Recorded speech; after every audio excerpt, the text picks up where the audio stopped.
வணக்கம். Pain management physiotherapy, ஜிரியாட்ரிக் physiotherapy, 60 வயதிற்கு மேற்பட்டவர்களுக்கு physiotherapy என்ன மாதிரி பயனளிக்கும் அப்படிங்கிறத பற்றி பார்த்துட்ருக்கோம். பயிற்சிகள் வயதானவர்கள் பண்ண முடியுமா, பண்ணக்கூடாதா, எப்படி பண்ணணும், ஏன் பண்ணணும் அப்படிங்கிறத பற்றி பார்ப்போம். முன்னெல்லாம் பார்த்திங்கன்னா எல்லாருக்குமே மாஸ்டர் செக்கப் பண்ணிகிட்டு இருந்தோம். ஆனால் இப்போ வயதானவர்களுக்கு மாஸ்டர் செக்கப் பண்ணுறாங்கன்னா ஏதாவது ப்ராப்ளம் இருந்தால் அப்போ அட்மிஷன் போடுறப்ப பண்ணுறது தான். ஆனால் வயதானவர்களுக்கு மாஸ்டர் செக்கப் பண்ணணும், வருஷத்துக்கு ஒரு வாட்டி இல்லை 2 வருஷத்துக்கு ஒரு வாட்டி பண்ணணும். அதில் ஃபிசியோதெரப்பி செக்கப்பும் பண்ணணும். ஏன் ஃபிசியோதெரப்பி செக்கப் பண்ணணும் அப்படின்னா, அவர்களுக்கு தான் வலியெலாம் ரொம்ப இருக்கும், பேலன்ஸ் இருக்காது, கோஆர்டினேஷன் இருக்காது. ஸோ இதெல்லாம் ஃபிசியோதெரப்பி நீங்கள் ப்ராப்ளம் தான் ஃபிசியோதெரபிஸ்ட்டை போகணுன்னு கிடையாது. உங்கள் வீட்டில் ஒரு எல்டர்ஸ் இருந்தாங்க, எபோவ் 55-60 இருந்தாங்க, அவங்களுக்கு மொபிலிட்டி ப்ராப்ளம் இருக்குது, ஃபங்க்ஷனல் ப்ராப்ளம் இருக்குது, இல்லை அது வேறு. ஒரு ஃபிசியோதெரபிஸ்ட்டை போகிறப்ப அவங்கள அசஸ் பண்ணிவிட்டு அவங்களுக்கு எங்கெங்கெல்லாம் குட்டி குட்டி ப்ராப்ளம்ஸ் இருக்குதுன்னு அசஸ் பண்ணல தெரியும். லைட்டான முட்டி வலி இருக்கலாம், லைட்டாக எலும்பு தேஞ்சிருக்கலாம், அதுக்கு சிம்பிளான எக்ஸசைஸ் சொல்லி தருவாங்க. அவங்களுக்கு ஒரு ஸ்ட்ரோக் அட்டாக் ஆகி அதுக்கப்புறம் அவங்க ரீஹாபிலிட்டேஷன் ஆகிருக்காங்கன்னா ஃபிசியோதெரபிஸ்ட்டை போகிறப்ப அந்த செக்கப்பில் அவங்களுக்கு எதெல்லாம் இன்னும் இம்ப்ரூவ் பண்ணணும். அவங்க நினச்சிட்ருப்பாங்க ஸ்ட்ரோக் வந்துடுச்சு, இவ்வளோ தான், இதுக்கு மேலே நம்மளால் ஒரு பீரியட் ஆஃப் ஃபிசியோதெரப்பி கொடுப்பாங்க, 3 months 6 months கொடுத்து ஓரளவு நடக்க ஆரம்பிச்சு தான் அப்படியே விட்டுருப்பாங்க. ஆனால் நீங்கள் செக்கப்புன்னு போடுறப்ப அந்த ஃபிசியோதெரபிஸ்ட் இந்த பவர் இந்த மசில் பவர் குறைச்சலாக இருக்குது, இந்த பவர் இப்போ முட்டி இருக்குதுன்னு வச்சுக்கோங்க, இந்த முட்டியில் எக்ஸ்ட்ரா நம்ம காலை நீட்டி நடக்கிறோம், காலை நீட்டுறோன்னா ஃபஸ்ட்டு ஃபியூ டிகிரிஸ் அப்படியே வந்துடும். லாஸ்ட்டு 10 degrees முட்டி லாக் ஆகணும். அது குவாட்ரிசெப்ஸ் லேக்கும்பாங்க. அது லாக் ஆகலை அப்படின்னா நடப்பாங்க, ஆனால் ஸ்டெபிலிட்டி இருக்காது, சின்ன கல் இருந்தால் விழுந்துடும். அந்த லேகை ஒரு சிம்பிள் எக்ஸசைஸ் மூலமாக சரி பண்ண முடியும்.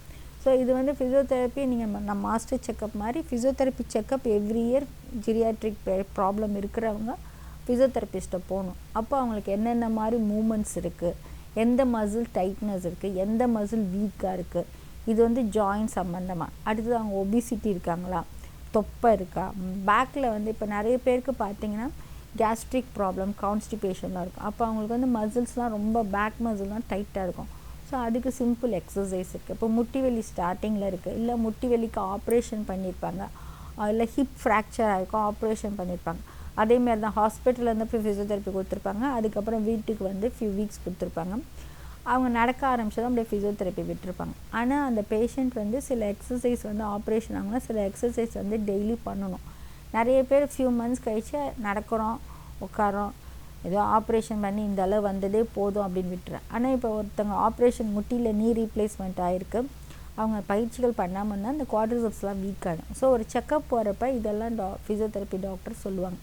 அடுத்தவங்களுக்கு நியூராலஜிக்கல் ப்ராப்ளம் இருக்குது அப்படின்னா அவங்களுக்கு பேலன்ஸ் எப்படி இருக்குது, கோஆர்டினேஷன் எப்படி இருக்குது அப்படின்னு செக் பண்ணுவாங்க. அந்த கோஆர்டினேஷன் குறைச்சலாக இருந்ததுன்னா, இல்லை பேலன்ஸ் குறைச்சலாக இருந்ததுன்னா அதுக்கு சிம்பிளான ஒரு 4-5 எக்ஸசைஸ் இருக்குது.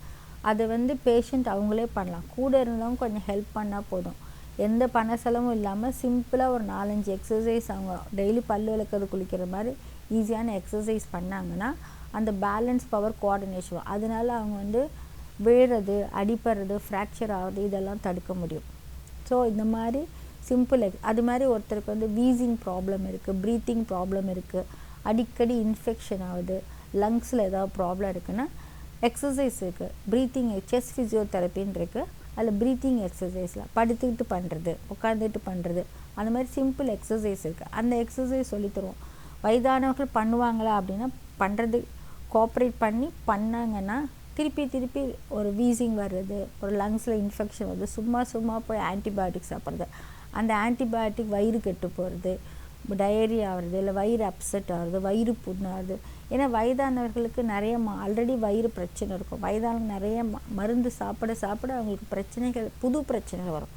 ஸோ ஒரு மாஸ்டர் செக்கப் பண்ணுற மாதிரி எவ்ரி இயரு எல்டர்ஸ் ஃபிசியோதெரபிஸ்ட்டை போய் ஒரு செக்கப் பண்ணிக்கணும். Mobility problem, functional problem, neurological problem, coordination, balance, இந்த மாதிரி டோட்டல் வெல்பீயிங், இதெல்லாம் பண்ணுறப்ப குட்டி பிரச்சனைகள் இருந்தால் ஆரம்பத்தில் எக்ஸசைஸ் மூலமாக சரி பண்ணிடலாம், பயிற்சிகள் மூலமாக சரி பண்ணி பெரிய பிரச்சனை வராமல் இந்த ஃபிசியோதெரப்பி செக்கப் பண்ணுறதில் தடுக்க முடியும். நன்றி, வணக்கம்.